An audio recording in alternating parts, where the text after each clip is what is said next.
Hello, I'm Tom, your friendly neighborhood atheist, and I'm going to try something that I don't typically do, but Matt Slick, and some of you know who Matt Slick is, and a little history on me. I had a brief show that I tried called the Theist View, which I was wanting to talk to theists and ask them what they thought of atheism.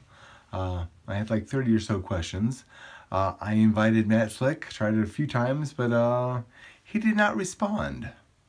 But now he's put out his own list of questions, and I'm responding because, you know, I want people to know what an atheist is. So I haven't really read these questions, so I'm going at them kind of cold, so bear with me. Let's start off with one. How would you define atheism? Very easily. Atheism is to not even deny, to not accept the claim that there is a God. That's it. That's all there is to atheism, that one thing. Do you act according to what you believe, there is no God, or in what you don't believe in, the lack of belief in God? That seems like a silly question. I act in accordance with what I believe. Why would I act in accordance with something that I don't believe? That's kind of a silly question. Do you think, this is number 3, do you think it is inconsistent for someone who lacks belief in God to work against God's existence by attempting to show that God doesn't exist? I cannot show that God doesn't exist any more than I can show that Bigfoot doesn't exist. I don't work towards trying to show that God doesn't exist. I work towards encouraging other people to question why they think God does exist. Maybe that's the same thing. I don't know. I think it's different, but there you go. Number 4. How sure are you that your atheism properly represents reality? Well, let's see. God represents the supernatural. I've never experienced the supernatural. I don't know anyone who has experienced the supernatural.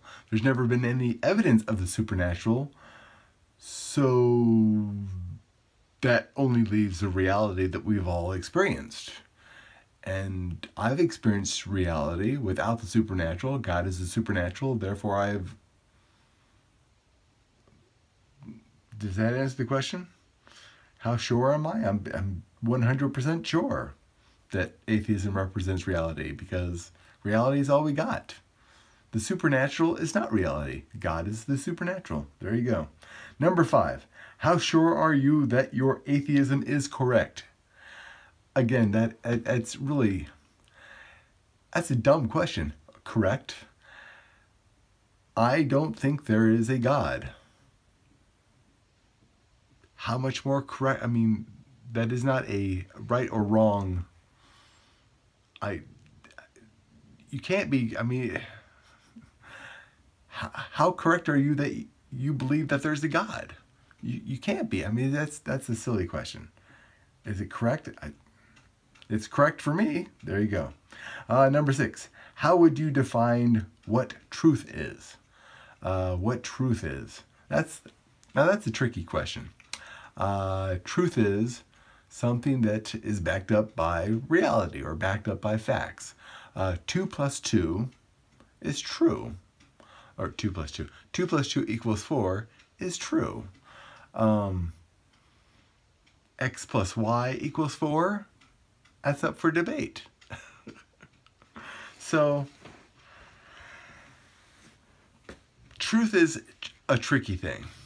Truth is,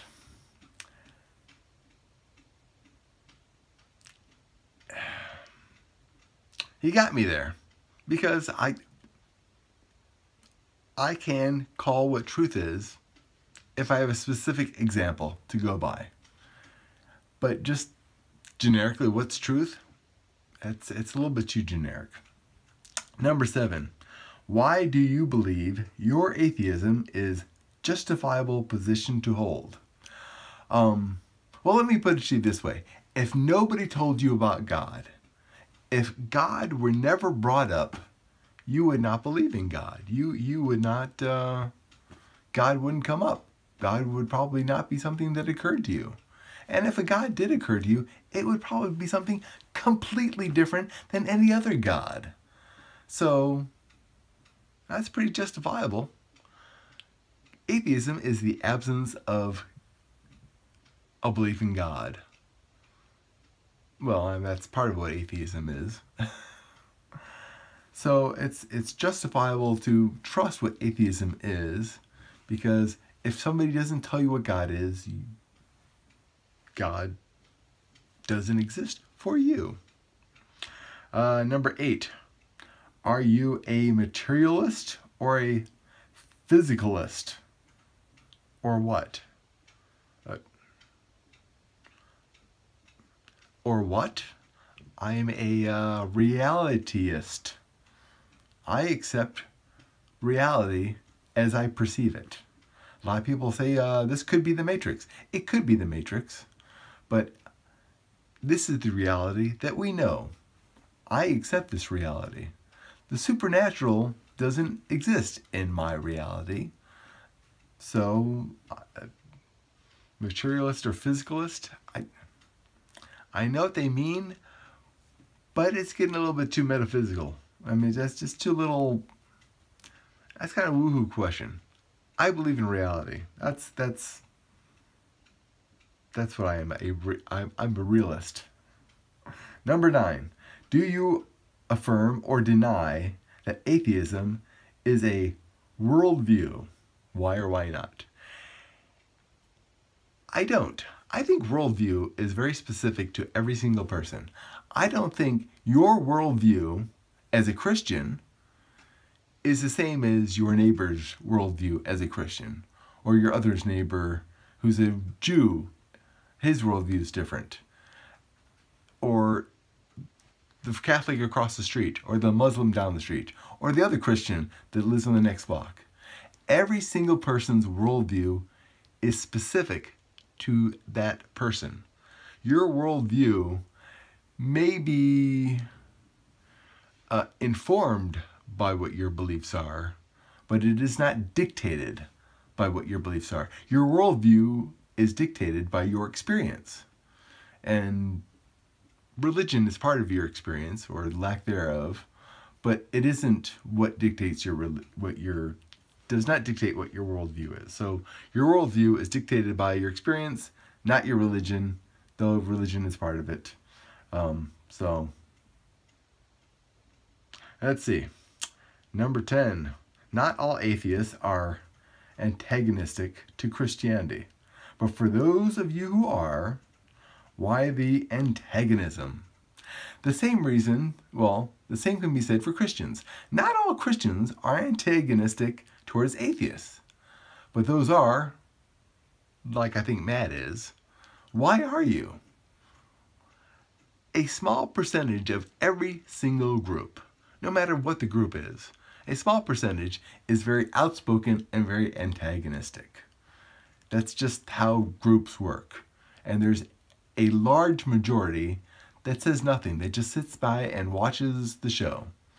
So it has nothing to do with being an atheist being antagonistic, because same percentage of Christians, and arguably there's more of them, are antagonistic, because that's how people are. Some people are just very antagonistic, and what they believe in is, what they're antagonistic about. But really, when somebody, says something stupid like, atheism is a religion, well, that's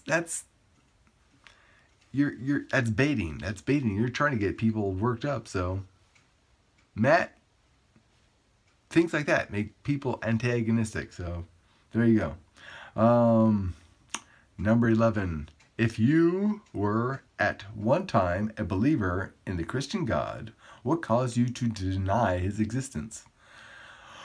Well, I never really was in particular. And many people that I know, they didn't deny God's existence. They just, like Santa Claus, they just realized that God was didn't exist. You know, I don't hear anybody saying they deny Santa Claus. They just came to terms that Santa Claus was made up. And that's how it is with most atheists when it comes to God. They don't deny God. They just came to realize that God was made up by man. Number 12, do you believe the world would be better off without religion? Yeah, pretty much. I realize that we will never really get rid of religion, and religion does, to an extent, hold a place. I think the world would be a better place without the belief in a literal God. And I think we can still have religion without the belief in a literal God. We have secular humanists, Jews. They're still Jewish, they're still culturally Jewish, but they no longer think there's a literal God. So we can still have religion without the belief in a literal God. Because belief in a literal God makes people do shit like suicide bombings and killing each other over their God and blowing up Planned Parenthood clinics that are there to help people, but they blow them up because they think their God is, or kick their kids out of the house because they don't think, because their kids no longer think there's a God. Parents will literally kick their kids out of the house. If people didn't believe in a literal God, the world would be a much better place. Religion can say, get rid of this whole God bullshit. Number 13, do you believe the world would be a better place without Christianity? Same thing. Same exact thing. Number 14, do you believe that faith in a God or gods is a mental disorder? No, I don't. It's not a mental disorder. It's a cultural disorder. When you're told from a very young age, God is real, and you're going to go to hell if you don't believe God is real, that's not a mental disorder. That's mind. That's not mind control, but that's brainwashing.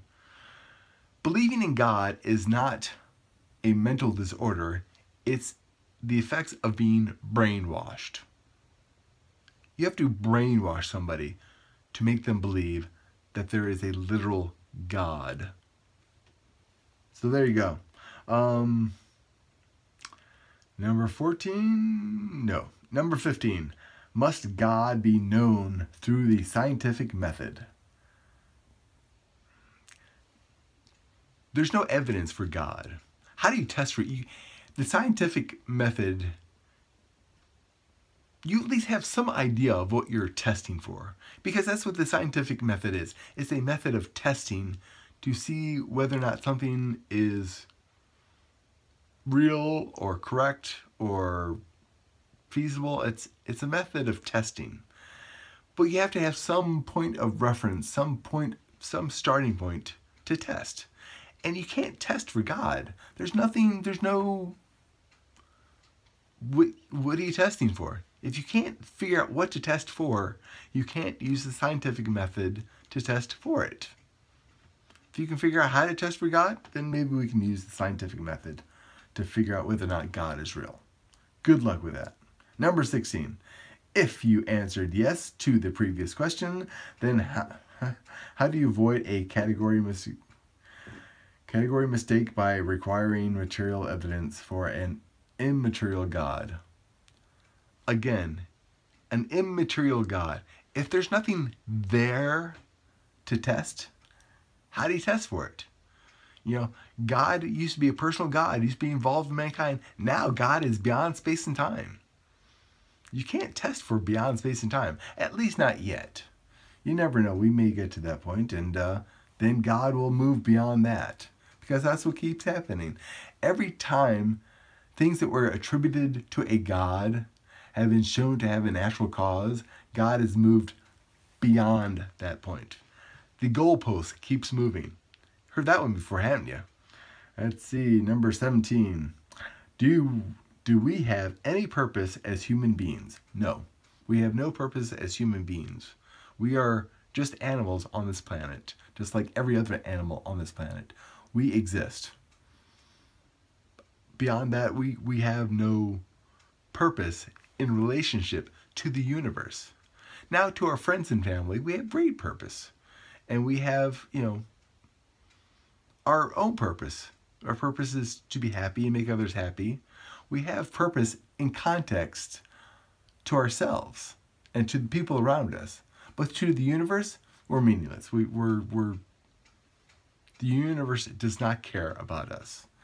The world doesn't. If the world did care, it would wish we were gone. Trust me on that. 18. If we do not have a purpose, can you, as an atheist, please explain how that purpose is determined? No, we don't have a purpose. Where does morality come from? From culture. You find morality in most animals, other animals, because we are also animals. Morality is what we call basically good behavior that allows people to get along and form family units or cultural units or societal units. Morals are just a name that we give for this kind of behavior. Rules like thou shalt not kill, we don't need a rule for that. We know thou shalt not kill. Most animals know thou shalt not kill. They don't need to be told thou shalt not kill. It makes sense, because if you go around killing everybody, there's not going to be anyone around because everyone's going to be dead.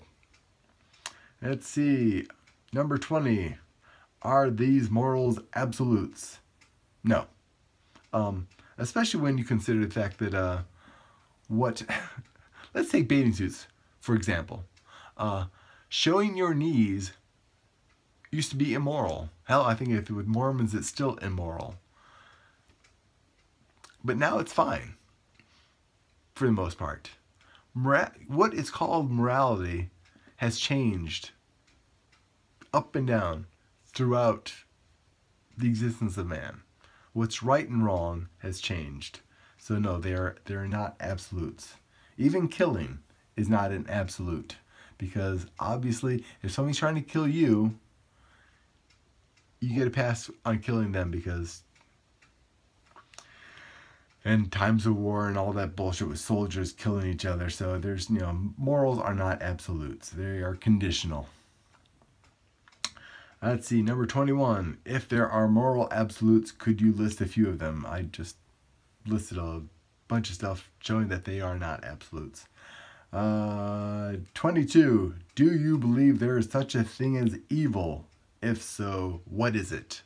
No, evil is just made up. Evil is a made up word for basically things that are so bad we cannot wrap our heads around it. People that go around butchering other people and eating them, we call that evil, but it's not evil. Generally speaking, people with a mental disease and do horribly violent things, that's a mental disorder, and we call that evil.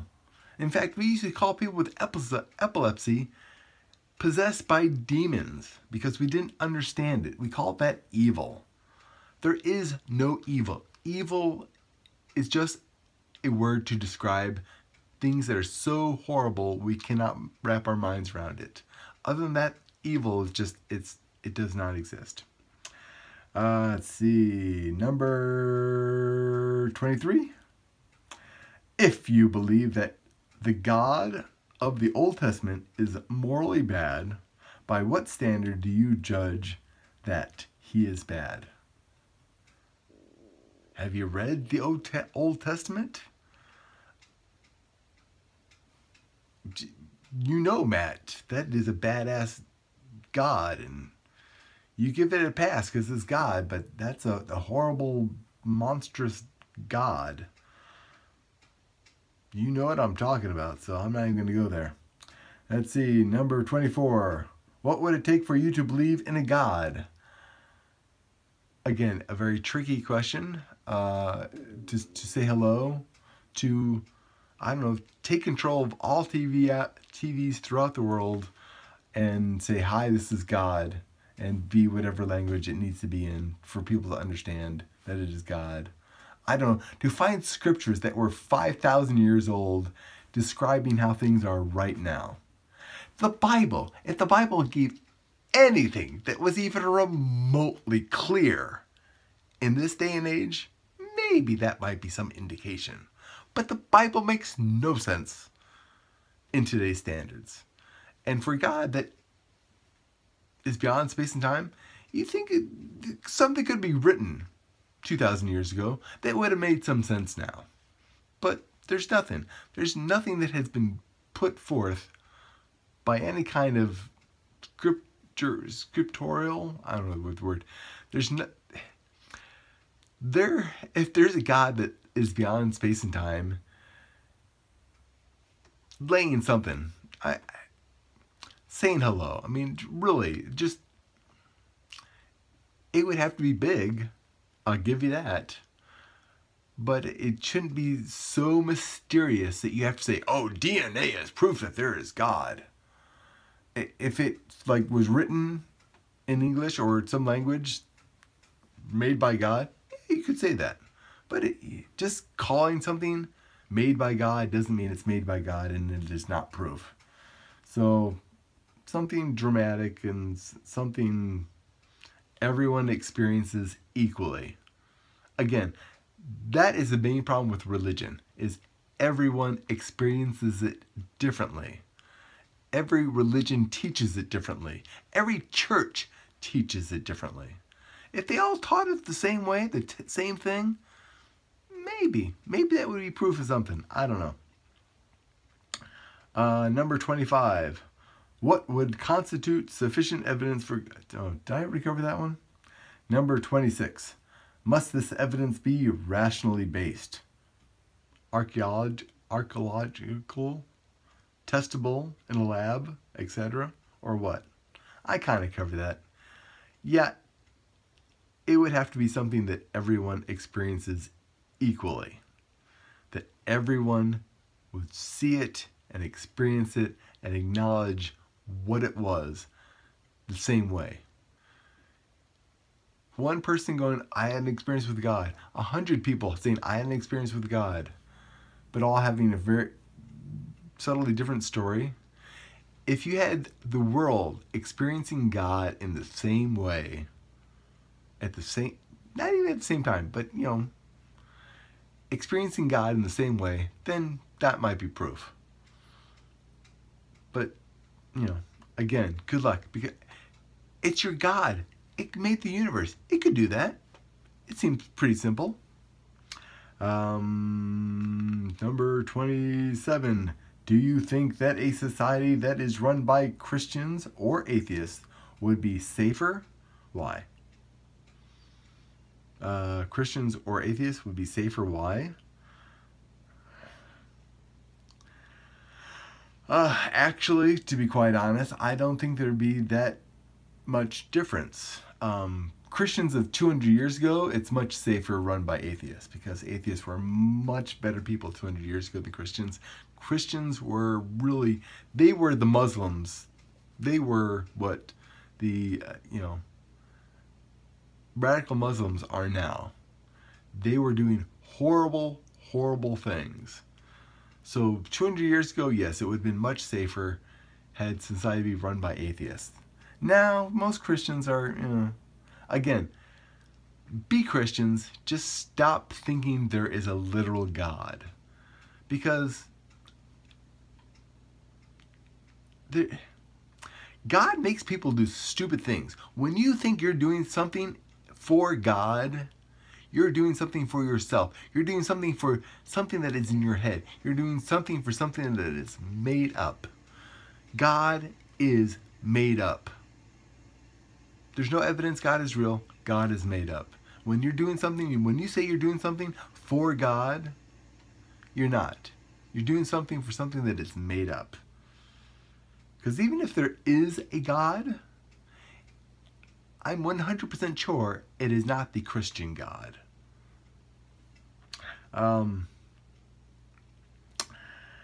Do you believe in free will? Free will being the ability to make choices without coercion. Yes and no. All choices are, to some degree, the result of coercion, either by other people, societal pressures, environmental. There's always something that's going to affect your choices. Now, whether you want to look deep into that and think it's the Matrix and it's all part of one great plan, fine. But I don't. I don't think most choices are completely free will, because they all have some element of coercion. But that's not by any design. There's no great design. There's no great plan. There's nothing, there's no end game. There's no end result. We have free will in that we make decisions based on a million things. So is there coercion? Yes. Is there coercion for a specific plan? No. Let's see. Number 30. If you affirm evolution and that the universe will continue to expand forever, then do you think it is probable that given enough time, brains would evolve to the point of exceeding mere physical limitations and become free of their physical and temporal, and thereby become deity, and not be restricted by space and time? If not, why not? I don't think so. That seems like a Star Trek theme. In fact, I'm pretty sure it's been a theme in many sci-fi stories. The brain is a biomechanical computer. It is run by the chemistry in a container, which is our brain. So without containment, without a body, there's nothing to run it. It's like having a computer that exists in the cloud without a neural network to support it. It's like a cloud with consciousness, but without the actual cloud. So no, the mind cannot, we will not evolve beyond the need for a body. It just seems like sci-fi silliness. It's a fun idea, but no. Let's see, number 31, the last question. If you answered the previous question in the affirmative, then aren't you saying that it is possible that some sort of God exists? Well, I did not answer it to the affirmative.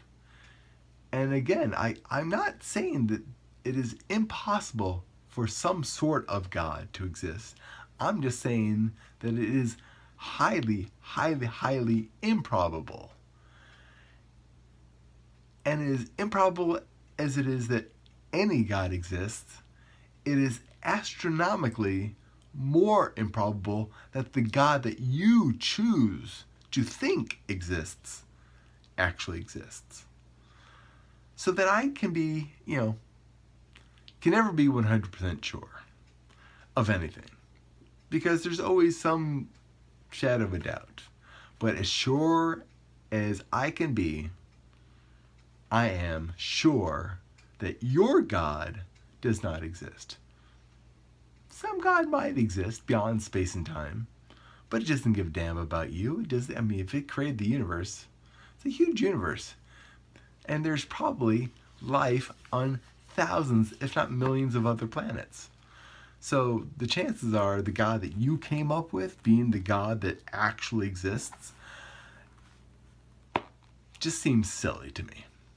Anyways, those are your 31 questions. I hope I answered them to your satisfaction. I wish that you had taken the time to answer my questions, Mr. Matt Slick, but I understand that you probably feel the way that many of the people I spoke to didn't want to take my little interview because they felt it was not in their best interests, because they thought that I would make them look silly, even though I was very clear that I was not going to make them silly, and they had an example to go by to see they would not.